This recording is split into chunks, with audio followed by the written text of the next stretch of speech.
the killer of the soul. So what do we? The soul is eternal. So why does it say the killer of the soul? If we deny the opportunity of serving the Lord, then we are killing the potential of the soul. We cannot let it kill the soul, but we're killing the potential of the soul. Right, which is go back to Godhead and have eternal life. Yeah. Prabhu, will such a soul ultimately come back to Godhead? Well, the possibility of staying eternally in the material world is there because the soul is eternal. The possibility of staying eternally in the material world is there because the soul is eternal.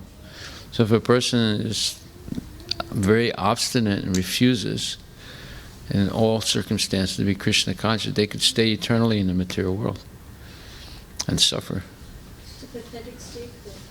Yeah, it's sick. It's sick. And there's another important phrase. It says, if we do not care for self-realization, the laws of nature force us to work very hard, even though we may not want to do so.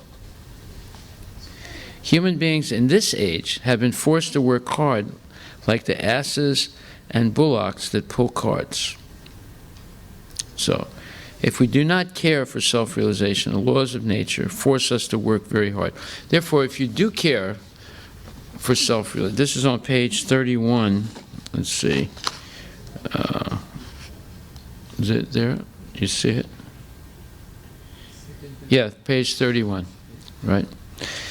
So, the understanding is if you do work for self-realization, then Krishna says, Ananya chintayantu mam ye jana paryapasate tesam nitya bhayuktanam yogashamam vahamyaham. 9th chapter, Bhagavad Gita, verse number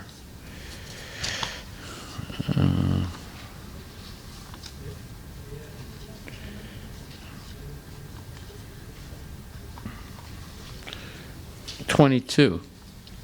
So 9:22 says, but those who always worship me with exclusive devotion, meditating on my transcendental form, to them I carry what they lack and I preserve what they have. So in other words, Krishna will make it easier for the devotee who is serious about devotional service. There are many statements like that. Krishna also says, Shinvata swakata Krishna punya sravana kirtana hirdiyanta sto hyabhadrani vidunoti suhitsadam.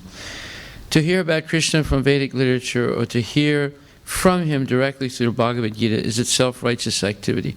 And for one who hears about Krishna, Lord Krishna, who is dwelling in everyone's heart, acts as a best-wishing friend and purifies the devotee who constantly engages in hearing of him.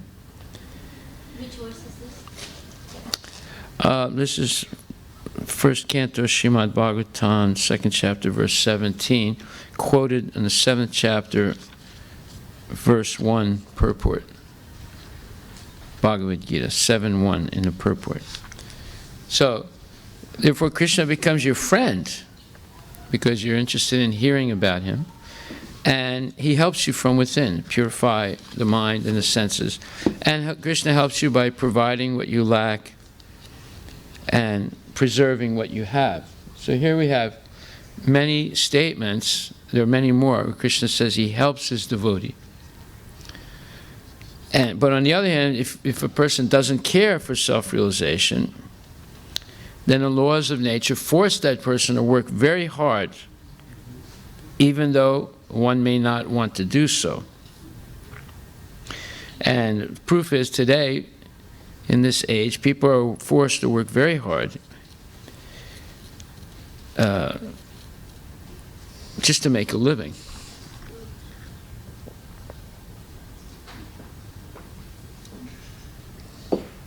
So in every way we're benefited by striving for self-realization and Krishna consciousness. Life will become much easier. So Prabhu, in previous years, people did not work for 8 hours a day or so they didn't have a fixed duration for work. I mean, how did they do it? Because right now it's mentioned over and over again that we struggle a lot to maintain even a material body. So how does maintaining a material body and coming to the picture of that and the goodness of Christ? Well, just look what's happening. Like,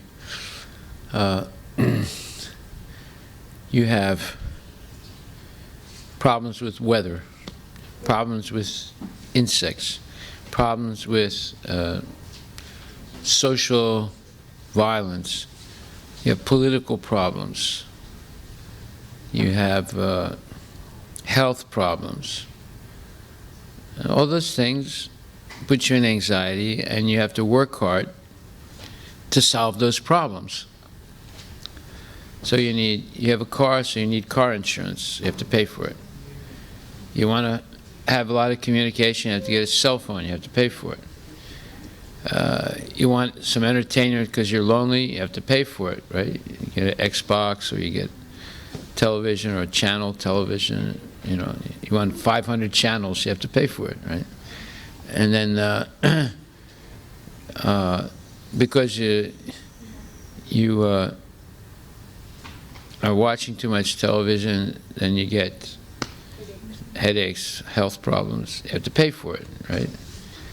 Then you have to go to the ER because of different problems. You have to pay for it. So everything you have to pay for. So you have to work to pay for it, right? Even if you go on welfare, you have to work, right? You have to go look for a job. You have inspectors that come to make sure you're really sick or not sick, or, well, you know, everything is full of anxiety, and you have to work one way or the other. Even the thieves have to work. They have to work hard to be a good thief. Yeah, they have to make good plans, have a getaway plan, and so on. So everyone's struggling. And there's no paradise in the material world. It's all full of misery. And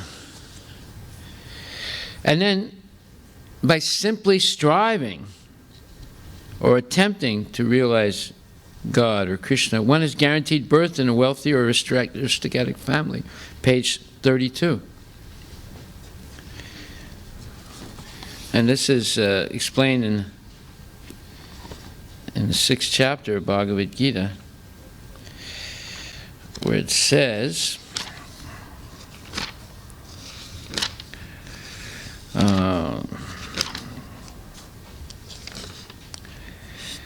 Prapya punya kritam lokan, so it's 641. Suchinam srimatam gehe yoga brasta pijayate. The unsuccessful yogi, after many, many years of enjoyment on the planets of the pious living entities, is born into a family of righteous people or into a family of rich aristocracy. So if you try for self-realization or to realize God, you're guaranteed a birth eventually in a wealthy family. This is like winning the Powerball lottery, right? You don't have to play the lottery. You just have to try for self-realization. Next life you take birth in a wealthy family, right? It's better than the Powerball. Yeah, the odds are better. Yeah. So there are many reasons why trying for self-realization is extremely beneficial. If the person is taking in a wealthy family, birth in a wealthy family, then there are chances of most, like he will get most work. Well, yes and no. Again. Similar to heaven, like when we say that Yes. and more happiness there. They don't care about anything else. Yeah, well, if you have good, wealthy parents, then they will teach you the right thing. And you won't be forced to work real hard, so you have plenty of time for developing Krishna consciousness. Just like Alfred Ford, the grandson of Henry Ford, whose name is Ambarish Das, took initiation from Prabhupada. So he's taken benefit by being born in a wealthy family, and he's Krishna conscious, and he's donating so much money and time to Srila Prabhupada. So there's one example. Now, we can probably find 10 examples of people born in wealthy families who've gone the other way.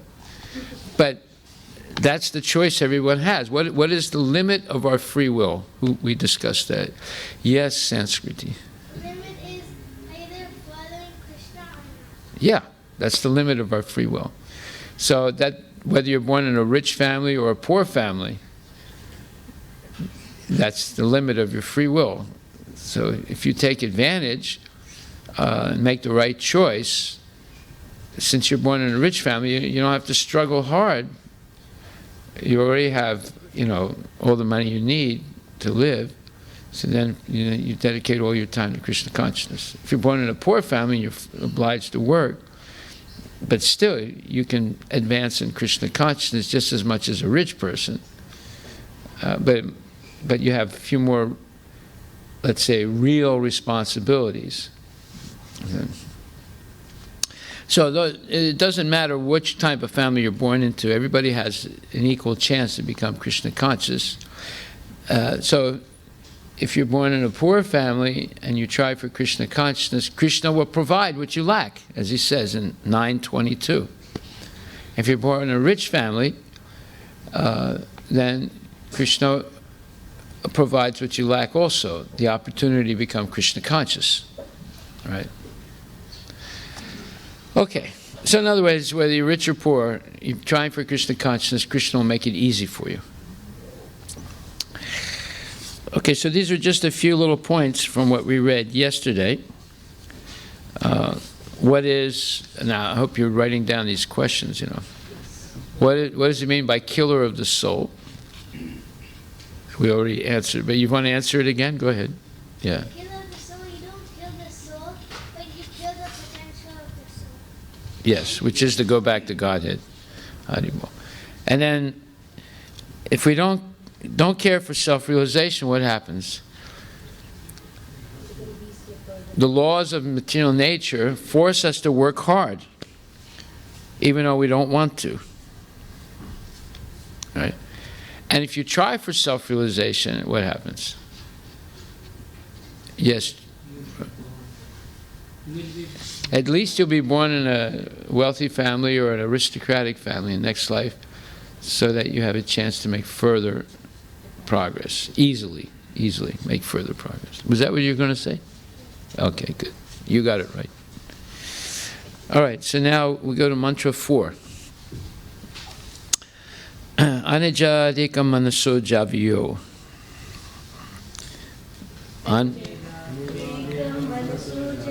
Nena devam apravam pravam rasat. Tad davato nyan ateti tistat. Tasmin apomatar visva dadati. Anijat. Fixed. Ekam. One. Manasa. Than the mind. Javya. More swift. Na. Not. Enat. This Supreme Lord. Deva. The demigods like Indra. Apnavan. Can approach. Purvam. In front. Arsat. Moving quickly. Tat. He. Davata. Those who are running. Anya. Anyan. Others. Atyeti. Surpasses. Tistat. Remaining in one place. Tasmin. In him. Apa. Rain. Matar Visva. The gods who control the wind and rain. Dadati. Supply. Although fixed in his abode, the personality of Godhead is swifter than the mind and can overcome all others running. The powerful demigods cannot approach him. Although in one place he controls those who supply the air and rain, he surpasses all in excellence. Now here's an example of what we call mutually contradictory statements. It says that the Lord is fixed in his abode. In other words, he's fixed in one place. But, on the other hand, it says, he is swifter than the mind and can overcome all others running. So, this is called mutually contradictory. If he's fixed in one place, how can he run faster than everyone else? So who can answer this question? Sanskriti. Because he has many forms. Yeah, he has many forms, but I mean, that's true, but it doesn't directly explain. Yes. God is, Krishna is Purna, so he is perfect, so he has the potencies, he can do anything what he wants, so he is both near and far, and that's why it says that although he's fixed in a board, he's swifter than the mind. Yes, he has inconceivable potencies. If you do not accept that God has inconceivable potencies, you remain an atheist. Because these are things that we cannot do. Because we cannot do it, we rationalize that he can't do it either. Therefore, it has to be a fairy tale. Is this called Achintya? Yeah, Achintya Beda Abeda Tattva means he's inconceivably and simultaneously one and different. So he can be fixed in one place and still run faster than anyone else. So whenever you see these mutually contradictory statements, if you try and understand it with material rationality, you'll get it wrong. But if you accept that the Lord has inconceivable potencies, you'll get it right. Now, what is the one thing that would hold us back from accepting that the Lord has inconceivable potencies? Which means? Projecting our own human limitations on the Lord. Yeah, that's called Atmavan Manyate Jagat. In other words, due to envy, we rationalize that because I can't do it, he can't do it. And therefore, it has to be a fairy tale. It can't be factual. See? And that's not true. Just like, let's say a blind man says, I don't believe the sun exists because I can't see it. Does that mean the sun doesn't exist? No. It just means that he's blind and he doesn't have the capacity to see it. But everybody who has eyes knows the sun exists. Right. So that's the same as Atmavan Manyate Jagat. A person uses their imperfect mind to try and understand the inconceivable potencies of the Lord, and they say it's not possible. But that's because of their own limitation, not because the Lord is not limited, but they're trying to limit the Lord because of their envy or their incapacity to understand. Okay. So now we'll read the purport.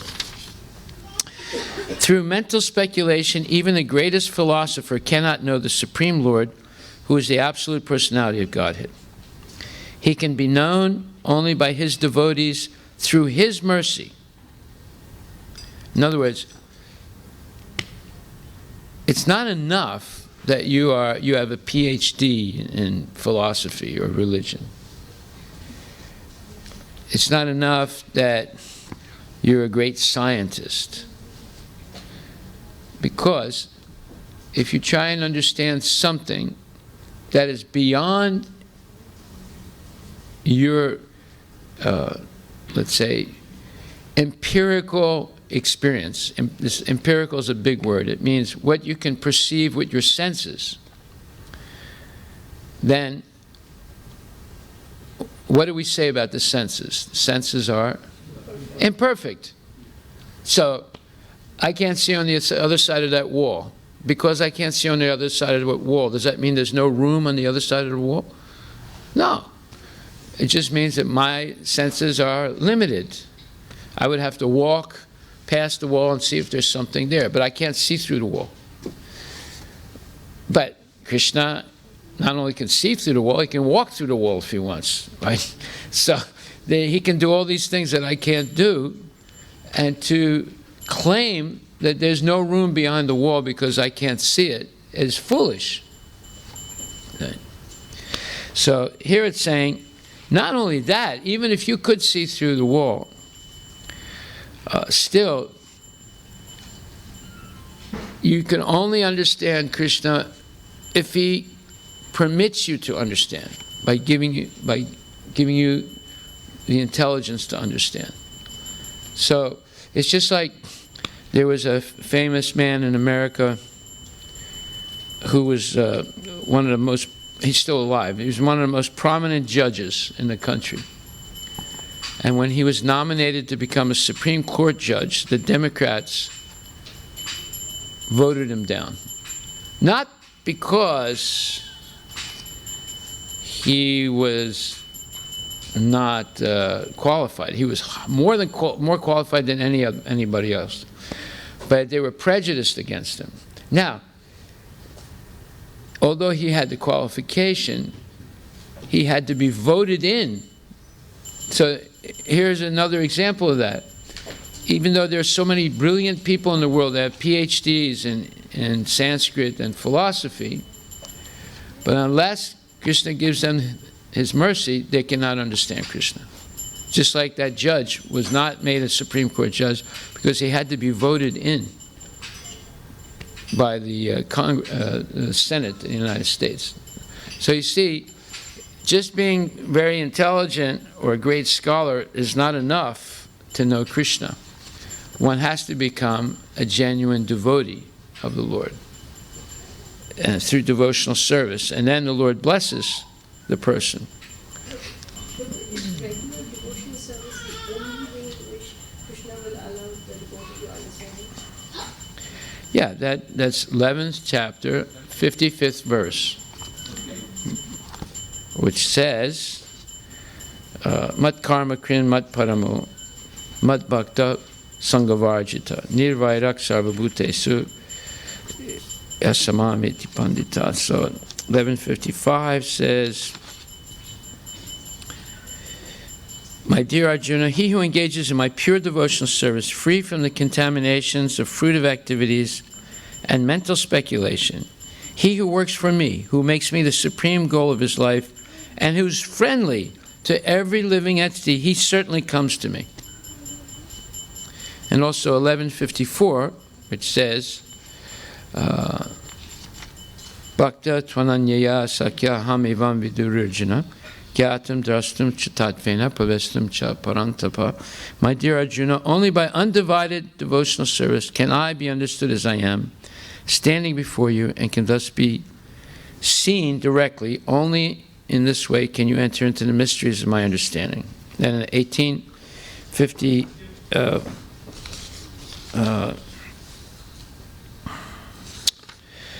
1854, 55, Bhaktya mam abhijananti yavanyas chasmi tattvato tatomam tattvato gyatva vishitetad anantaram. One can understand me as I am, as the Supreme Personality of Godhead, only by devotional service. And when one is in full consciousness of me by such devotion, he can enter into the kingdom of God. All right? So that answers the question, right? So, and then here, in the Brahma Samhita 534, it is stated that even if a non-devotee philosopher travels through space at the speed of the wind or the mind for hundreds of millions of years, he will still find that the absolute truth is far, far away from him. Pantastakoti satavatsara sampragamyo vayoratapi manaso muni pungavanam sopyastiyat papadasim yavichintya tatve Govindam Adi Purusham Tamaham Bhajami. So that is 534. I worship Govinda, the primeval Lord. Only the tip of the toe of whose lotus feet is approached by the yogis who aspire after the transcendental and betake themselves to pranayama by drilling the respiration, or by the jnanis who tried to find out the non-differentiated Brahman by the process of elimination of the mundane, extending over thousands of millions of years. In other words, as it says here, even if a non-devotee philosopher travels through space at the speed of the wind or the mind for hundreds of millions of years, he will still find that the absolute truth is far, far away from him. Right? In other words, you can't reach Krishna by speculation, basically, or academics. The Brahma Samhita 537 further describes that the absolute personality of Godhead has his transcendental abode known as Goloka, where he remains and engages in his pastimes. Yet, by his inconceivable potencies, he can simultaneously reach every part of his creative energy. Yeah. Ananda Chinmaya Rasa Pratibhavita Bhista Birya Eva Nijarupa Daya Kala Manobir Goloka Eva Nivasatya Kilatma Bhuto Govindam Adipurusham Tamahavam Bhajami. So that's 5th chapter of that's Brahma Samhita, verse number 37. I worship Govinda, the primeval Lord, residing in his own realm, Goloka, with Radha, resembling his own spiritual figure, the embodiment of the ecstatic potency possessed of the 64 artistic activities, in the company of her confidants, Sakhis, embodiments of the extensions of her bodily form, and so forth. So anyway, you see, he's going through a bunch of verses now, supporting the idea that you cannot reach Krishna by speculation or by academics. You can only reach Krishna through undivided devotional service. In the Vishnu Purana, his potencies are compared to the heat and light that emanate from a fire. Although situated in one place, a fire can distribute its heat and light for some distance. Similarly, the absolute personality of Godhead, although fixed in his transcendental abode, can diffuse his different energies everywhere. Although his energies are innumerable, they can be divided into 3 principal categories: the internal potencies, which is antaryami, the marginal potency, which is tatastha, and the external potency, which is bahiranga. There are hundreds and millions of subheadings to each of these categories. The dominating demigods, who are empowered to control and administer such natural phenomena as air, light, and rain, are all classified within the marginal potency of the absolute person. See, they're all jivas like us. They're a little more qualified than we are, but they're jivas, the demigods. Lesser living beings, including humans, also belong to the Lord's marginal potency. The material world is the creation of the Lord's eternal potency. So the material energy is eternal, as we said, right? It's the apara prakriti, which means what in Sanskrit?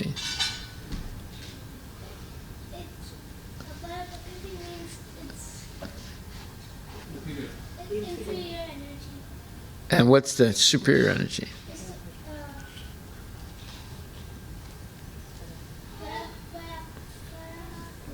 Prakriti. Prakriti means energy or what is controlled by the Lord, right? Thus, the different energies of the Lord are present everywhere. Although the Lord and his energies are non-different, one should not mistake these energies for the supreme truth. So there's a difference between the energy and the energetic. It's another test question. What is the difference between the energy and the energetic? Energy is the functions that comes from the energetic. The energetic person does not need to derive the energy from anyone else because it originates from him. Yeah, energetic is referring to the source of the energy. Yeah. And Krishna says, Aham sarvasya prabhu mata sarvam pravartate. So that means that even energy originates from him. Everything, material and spiritual, emanates from him. Yeah.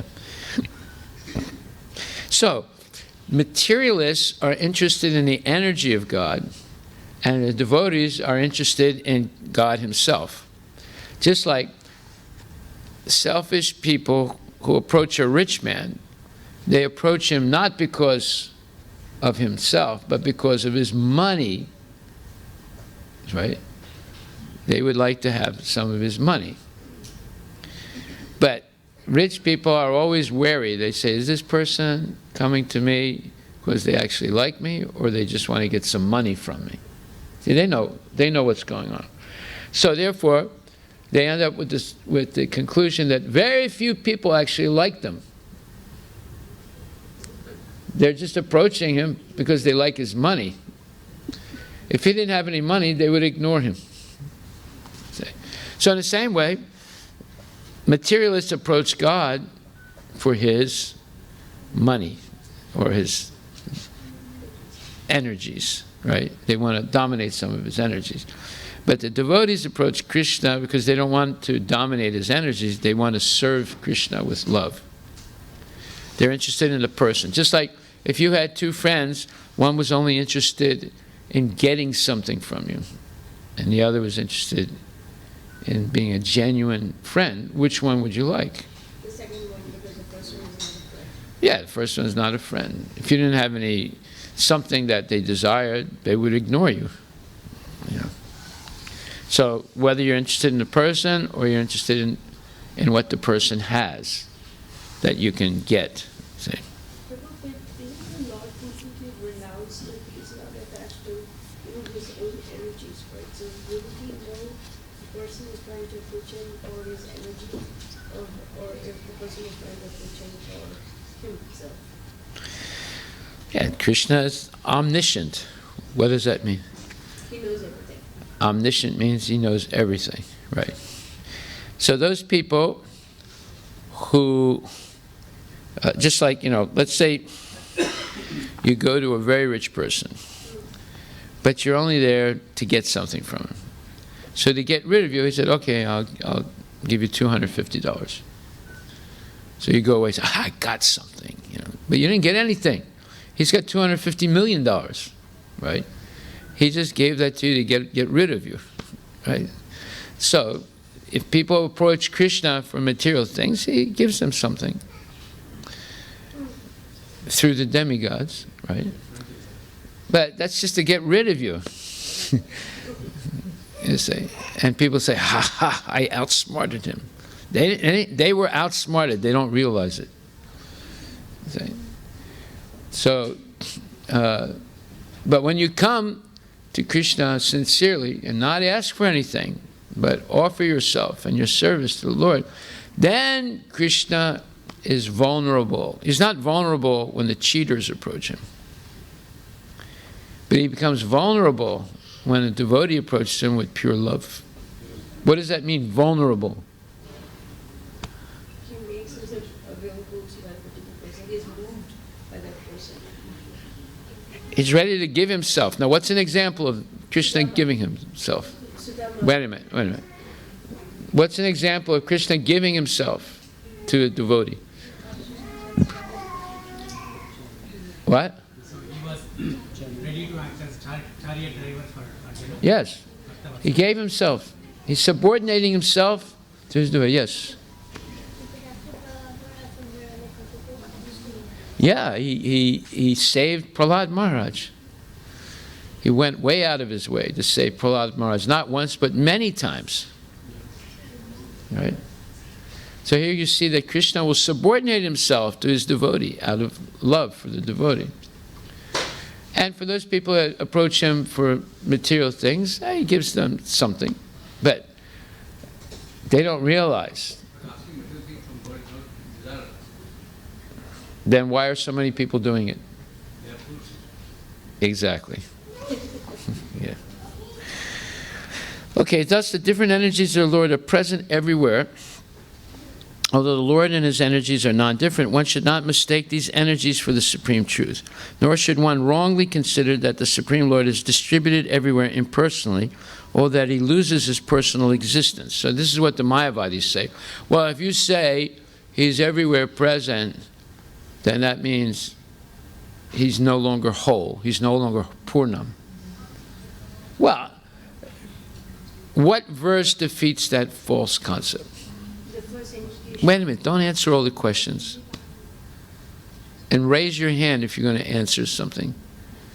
What verse defeats the idea that the Mayavadis have that although the Lord and his energies are not different, one should not mistake these energies for the supreme truth, nor should one wrongly consider that the Supreme Lord is distributed everywhere impersonally, or that he loses his personal existence. Men are accustomed to reach conclusions according to their capacity for understanding. But the Supreme Lord is not subject to our limited capacity for understanding. It is for this reason that the Upanishads warn us that no one can approach the Lord by his own limited potency. So what is the one verse that defeats this Mayavadi conception? Yes. Yes. Which says what? Knowledge full, even though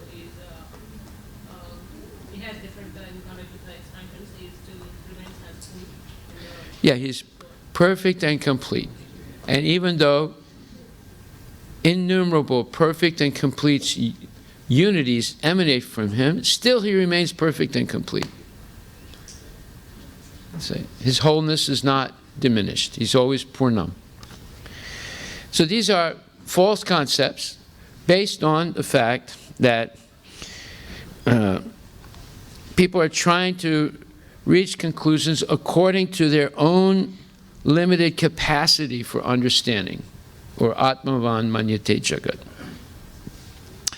In the Bhagavad Gita 10.2, the Lord says that not even the great rishis and suras can know him. Na te vidu suragana. Na te vidu suragana. What is that verse? 10.2. Let's look at that verse. Na te vidu suragana. Prabhavancha maharshina. Ahamadir hidevanam maharshinam chasarvasaha. Neither the hosts of demigods nor the great sages know my origin or opulences. For in every respect I am the source of the demigods and sages. So, who can explain what this verse means? Let's see. Sanjay, why don't you try? Can you explain what 10.2 means? 10.2.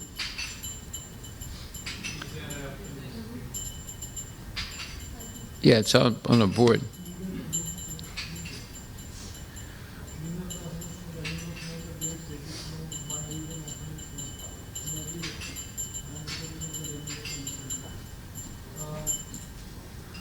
Like in this material world, maybe Brahma or maybe ant. Nobody knows about him. Nobody can fully know him without his mercy.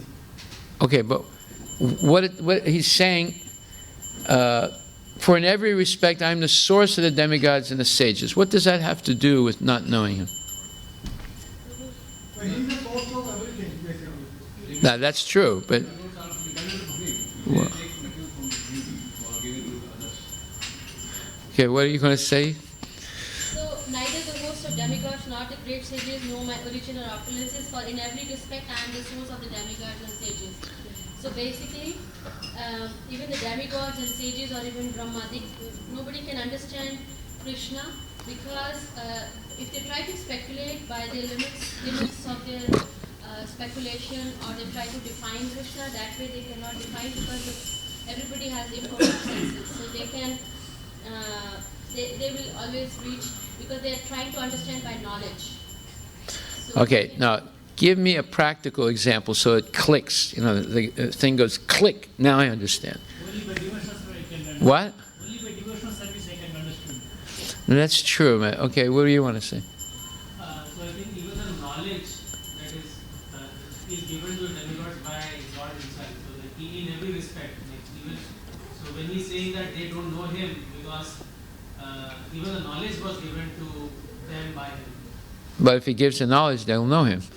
Why is he saying that, for in every respect I am the origin? No, it's like an ant in the room, doesn't know anything about his husband. Ant will never know about it. Well, he knows where the pieces of sugar are that you dropped from your... Yeah. Yes. So even the great demigods are also bewildered by him. For example, Lord Shiva was enchanted by the beautiful form of Mohini. who is an expansion, one of the lead of Lord Krishna. And so even Shiva, who is supremely powerful, even he was not able to understand the entire potency of Lord Krishna. Everything you're saying is true, but give me some simple example. It goes click. Now I understand. Yes, Prabhu. Brahma was bewildered when he was like playing the cowherd mode and all these things. No, absolutely right. What you're saying is the same thing as what she said. But I want an example that makes click. Yes, go ahead. Krishna was standing before Arjuna, but Arjuna also cannot do it unless he provided the divine Shakti, the divine vision. No, that's true. Everything you're saying is true. It's not a simple example. Yes, Prabhu. So Krishna is infinite, Yes. whereas all the other living entities, including demigods, sages, they are minute, infinitesimal. Yeah. So the minute cannot understand the infinite. That's also true. Now look at the verse again. Look at the last line of the verse. There's something there. Yes.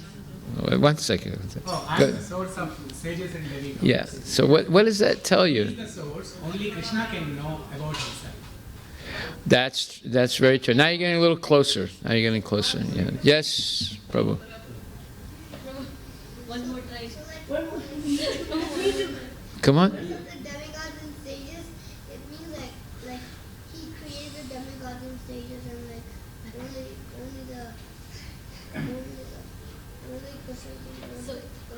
So I can tell, Yeah, you're getting very close. You're getting very, very close now. I can tell you an example. All right. Let me hear the example. So let's say a scientist creates something in the laboratory. Yeah. So no one else can understand that what it is Yeah. unless the scientist himself explains what are the Yeah. Now you're getting really close. You're getting really close now. Yes. There is only one creator. Yeah. That's what it means. Yes. He was getting really close. So, okay, go ahead, try. Yeah. I want one example. He goes, click. I mean, he's really close. He's really close. So when Brahma awakened on the top of the lotus, it was dark everywhere. He had no idea what was going on. But when Saraswati tells him that you have to say the Queen, Krishna, Govinda, Gopi, Gopijana Vallabha, he at first knew. Because at first he tries to descend the stalk and he could not really find it out because he was trying to speculate, but he could not do anything. But then when the holy name of the Lord appeared to him, he was able to recognize Yeah, it. you're getting close. Yes, Prabhu? Prabhu, last try. A machine producer knows, a manual produces a manual for the machine. He knows what's in and out. He knows where which components goes. Yes, true. So similarly, the Lord knows. Everything is being said is true. He got the closest so far, and Dhruv and Advait also is very. Both of them got very, very close. Yes. Prabhu, transit, if we are transcendently situated, if Krishna provides us that. Okay, go ahead. She went off. Go ahead. It's a child and the mother. A child would not know it. It's in the mother's lap unless the mother tells. Exactly right. That's a simple example. Every one of you is with your mother at birth. She's your origin, right? But you don't remember it. So that's why he's saying that, you see, for in every respect, I'm the source of the demigods and sages, right? Everything came from him, but they can't remember it. They don't know. Krishna knows because he was there and he remembers. They were there, they can't remember it. So there's a simple example of the mother giving birth to a child. The child cannot deny being with the mother, but they just can't remember it. Because mother is the origin. Right. So it's a simple example that's why he's saying, for in every respect I am the source of the demigods and sages. Okay, so let's read this purport to 10.2 because it has a lot of, let's say, parallel information to what we're reading now in the Isopanisad. As stated in the Brahma Samhita, Lord Krishna is the Supreme Lord. No one is greater than him. He is the cause of all causes. Here, it is also stated by the Lord personally that he is the cause of all the demigods and sages. Even the demigods and great sages cannot understand Krishna. They can understand neither his name nor his personality. So what is the position of the so-called scholars of this tiny planet? No one can understand why this supreme God comes to earth as an ordinary human being and executes such wonderful, uncommon activities. One should know then that scholarship is not the qualification necessary to understand Krishna. Even the demigods and the great sages have tried to understand Krishna by their mental speculation, and they have failed to do so. In the Srimad Bhagavatam also it is clearly stated that even the great demigods are not able to understand the Supreme Personality of Godhead. They can speculate to the limits of their imperfect senses and can reach the opposite conclusion of impersonalism, of something not manifested. So, here's another important point. What is the opposite conclusion of impersonalism?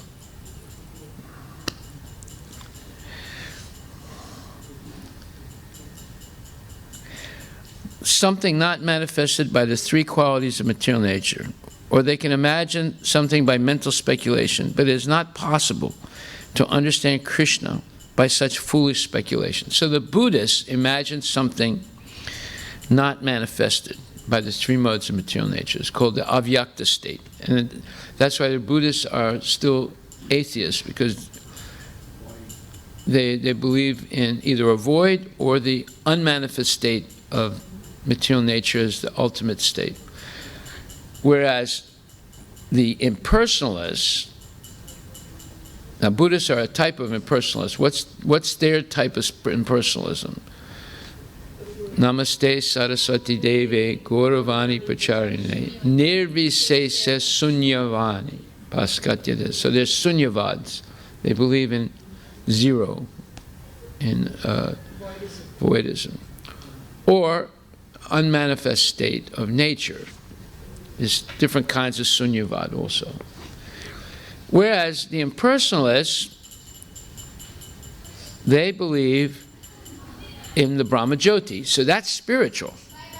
Whereas Sunyavad, either void or unmanifest state of material nature, is still material.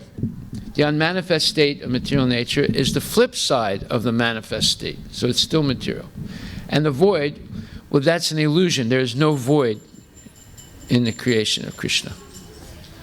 So there's no such thing as a void.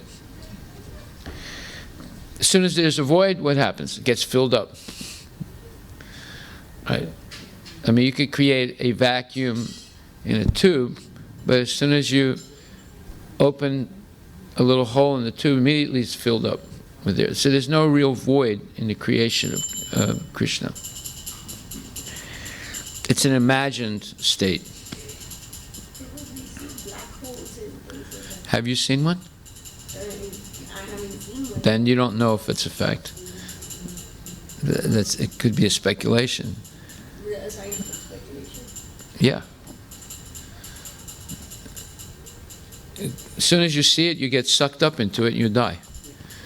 It's like cyanide. No one has ever tasted cyanide, because as soon as you taste it, you die. No one lives to say what it tastes like.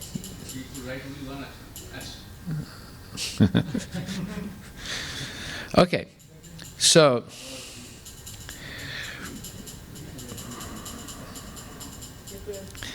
the demigods can speculate to the limits of their imperfect senses and can reach the opposite conclusion of impersonalism, of something not manifested by the three qualities of material nature. Yeah, Haribo. Or they can imagine something by mental speculation, but it is not possible to understand Krishna by such foolish speculation. Here the Lord indirectly says that if anyone wants to know the absolute truth, here I am as the Supreme Personality of Godhead, I am the Supreme. One should know this. Although one cannot understand the inconceivable Lord who is personally present, he nonetheless exists. we can actually understand Krishna, who is eternal, full of bliss and knowledge, simply by studying his words in Bhagavad Gita and Srimad Bhagavatam. The conception of God as some ruling power, or as the impersonal Brahman, can be reached by persons who are in the inferior energy of the Lord, but the personality of Godhead cannot be conceived unless one is in the transcendental position.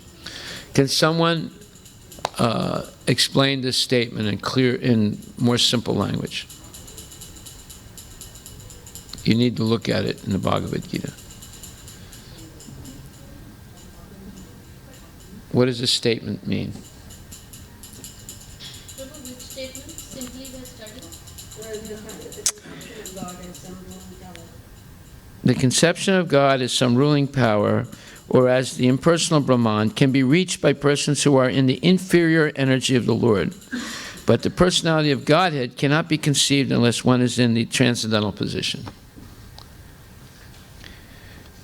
Well, basically, what he's saying here is echoing a verse that Krishna quoted in the 9th chapter, Tibir gunamayer bhaver, evi sarvam idam jagat, mohitam nabijananti mam evam param avyayam, which says,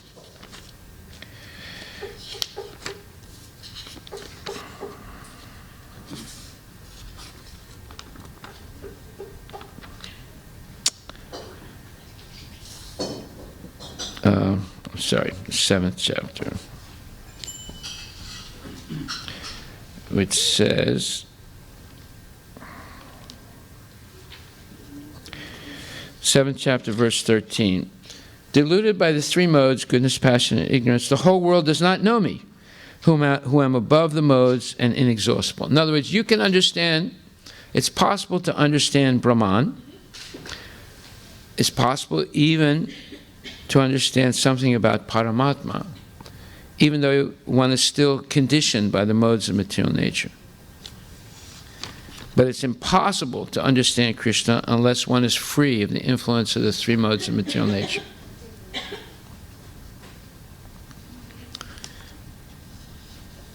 Okay? So let's read that statement again. 10.2, in the purport it says,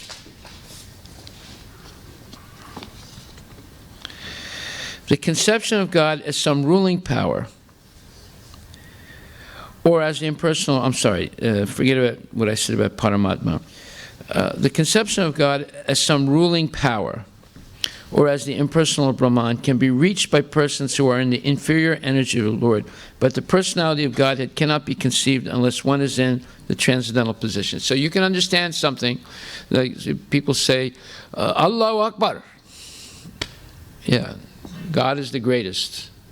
There's no one equal to him. So that can be understood by someone who's still under the influence of the modes of material nature. Or you can understand that there's this supreme effulgence called the Brahman.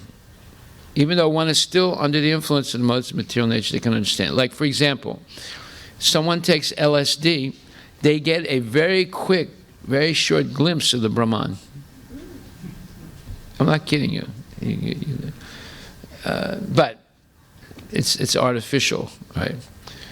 So even though they're completely under the influence of the modes of material nature, they get some little glimpse.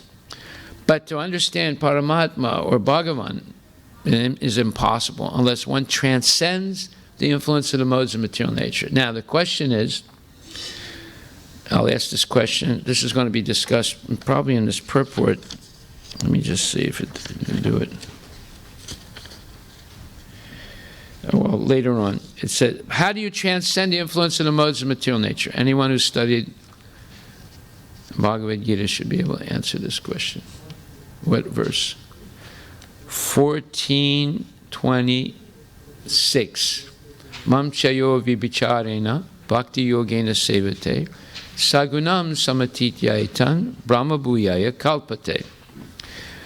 14:26 says, one who engages in devotional service and who never falls down under any circumstance, transcends the influence of the modes of material nature and enters into my, and comes to the level of Brahman. Brahman level means you're free of the influence of the modes of material nature. one who engages in full devotional service, unfailing in all circumstances, at once transcends the modes of material nature and thus comes to the level of Brahman. So those people that tell you, Prabhu, don't listen to what Harivilas says, you know.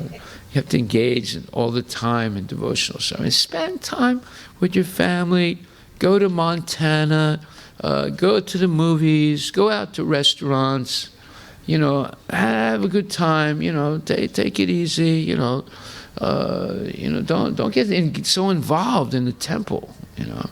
Study, yes, yeah, you get your degree, you know, but don't get overwhelmed with all this service. So anyone who says that has not read 1426. Right. Mam chayo vibhicharena bhakti yogena sevate. One who engages in full devotional service, unfailing in all circumstances, at once transcends the modes of material nature and thus comes to the level of Brahman.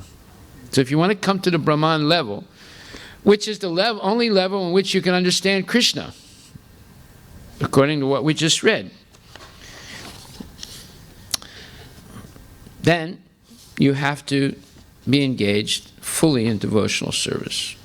If you want to see Krishna, you have to be fully engaged in devotional service. Okay.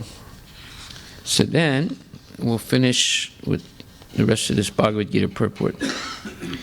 Because most men cannot understand Krishna in his actual situation, out of his causeless mercy, he descends to show favor to such speculators. Yet despite the Supreme Lord's uncommon activities, these speculators, due to contamination in the material energy, still think that the impersonal Brahman is the Supreme, even after seeing Krishna.